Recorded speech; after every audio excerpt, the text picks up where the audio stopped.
So the first technique that we're going to learn is solid from the bottle, which there's nothing to learn about that. It's just meaning that you're taking the solid color, the plain color straight that I squirted out of the bottle. So I'm going to take one color and I'm going to paint a shape. Now you can notice that this does not look transparent, right? It doesn't look like I can see the paper. The goal is not to see the paper and just to be one solid color. If we can see the paper, we call it something else. It's transparent, and I could do that if I added water. And so maybe let's see, what's the difference between solid from the bottle? This one is not transparent and this one is. Look at that. This one looks like watercolor. So you might want to experiment with that. What's the difference there? And how to keep your brush dry enough that when you want to not see the paper, it's solid, okay? So, yes, and it's good to have a little piece of tissue. So here I have a little bit of tissue. I'm going to dry my brush. And then if I choose another color and I paint with it, it's going to be solid again without showing the paper. And we do have an art word for this. When it is solid enough that we don't see the paper, we call that, do you know the word it is? A special kind of solid color that we can't see the paper. We call it opaque. Yeah. Have you heard of that? Opaque. Yeah. Okay, so the only thing that we can do with solid from the bottle is make it opaque or transparent, and that's by how much water you put in it. Now let's go to the next one. I love this one. It's called mixed, which means that you're making a new color. From the bottle, we do have the colors of the rainbow, but you could make thousands of different types of colors. So in mixed solid, I'm going to make it on the tray. So I'm going to take a little bit of one color and I'm going to mix it with another one. Like maybe here, I'm going to mix red and blue. What am I going to get? Yes. And how much red in it and how much blue is going to show me what kind of purple it'll be. It's kind of a warm purple. Maybe add a little white so we can see it better.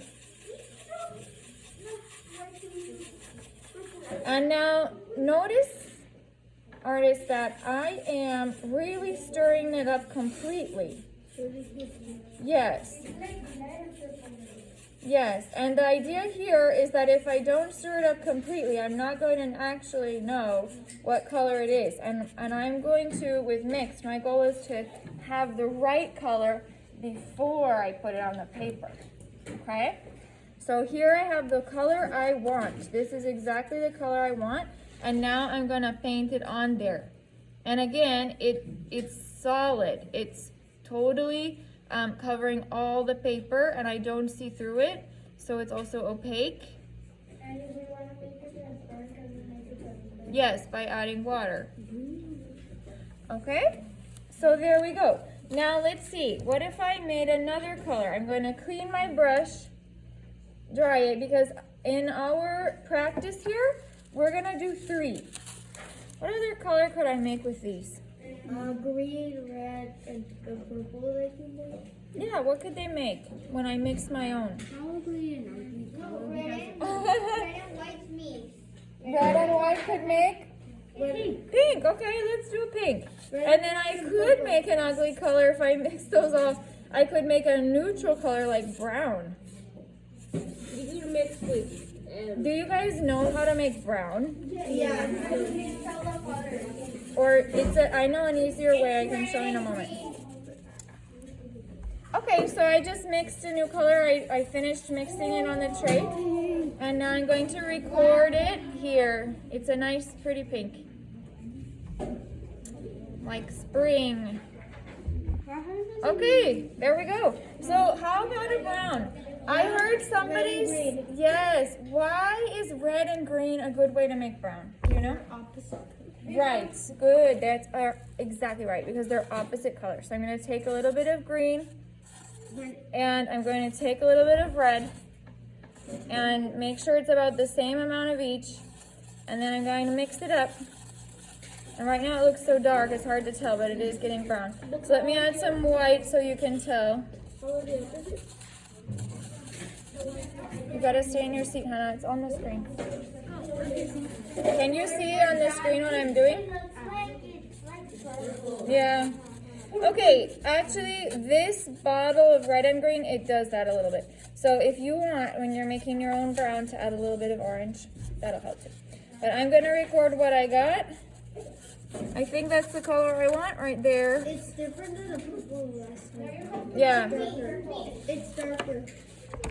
It's browner. Yeah, it's darker.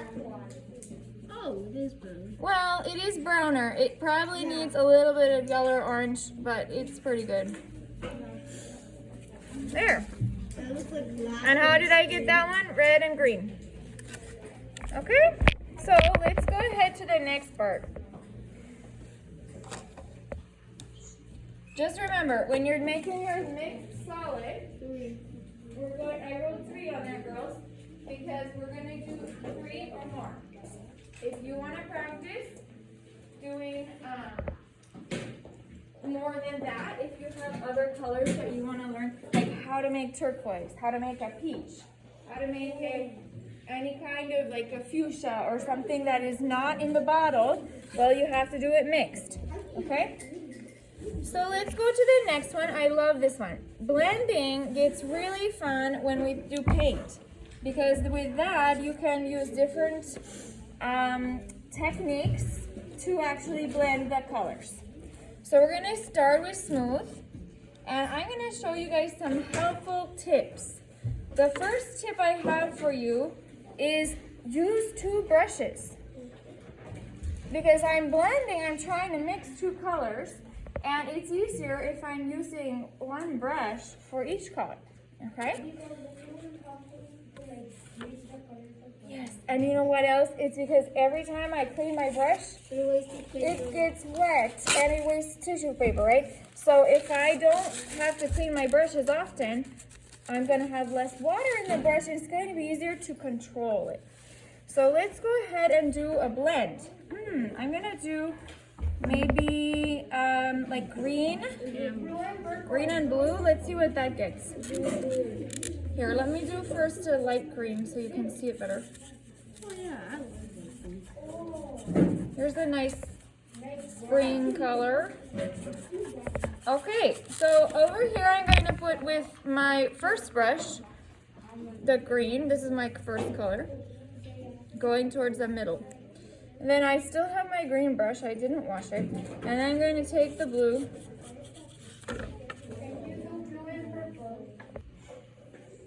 Okay, so we're watching smooth, and here we go.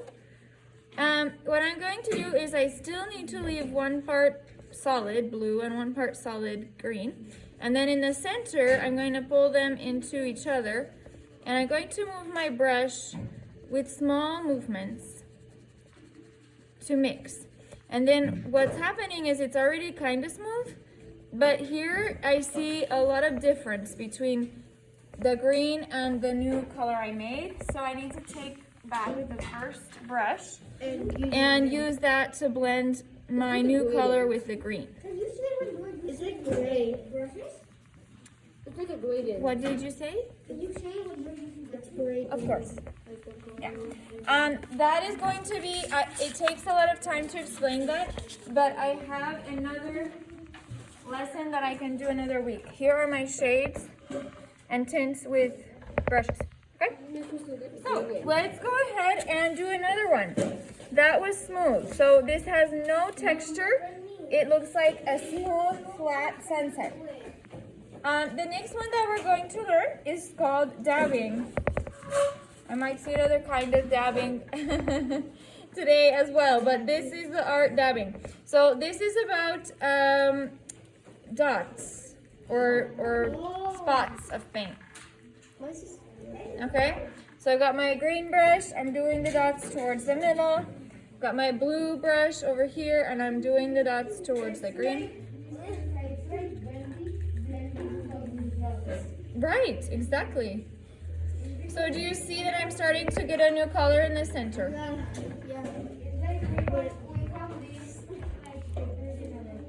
Yeah, so this is a little bit messier.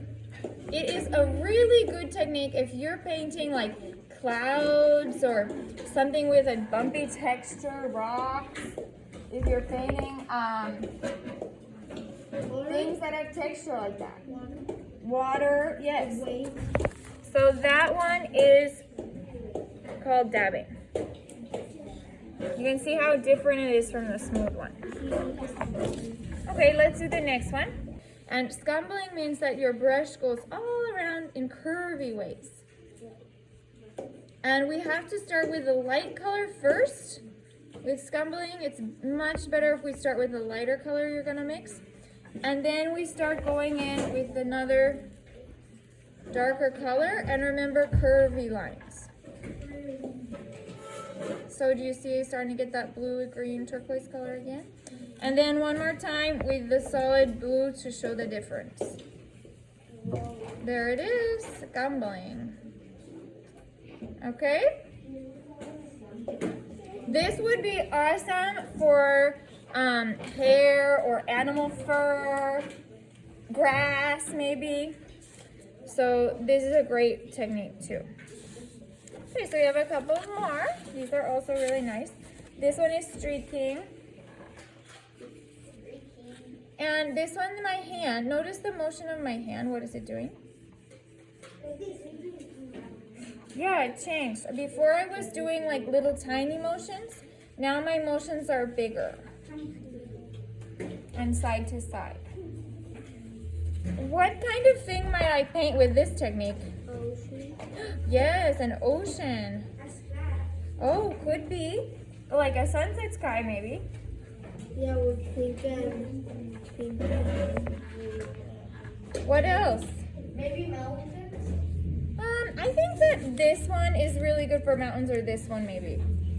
This is very straight. It's good for like straight hair. It's good for grass. Well, we have two more. Dry brush, double loaded brush. So dry brush, as you can probably predict, means the brush is dry. So I can't use those because they already have paint and so they're already cut. So I'm going to switch to a brush that I did not use at all yet. This is a small round. And I'm going to go ahead and take a little bit of paint, but remember it's dry, so I can just use a tiny bit of paint. I'm gonna take one of my colors I already made, just for fun, this purple.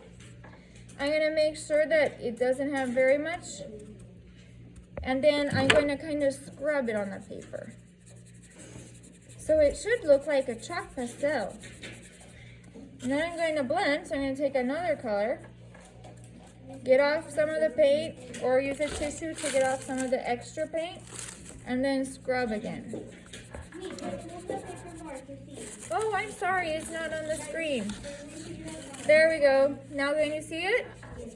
Okay, so my hand is going in any motion that I want, but the difference is that there's only a little tiny bit of paint, so it looks soft and fuzzy. Yeah. And here, I wanted to show you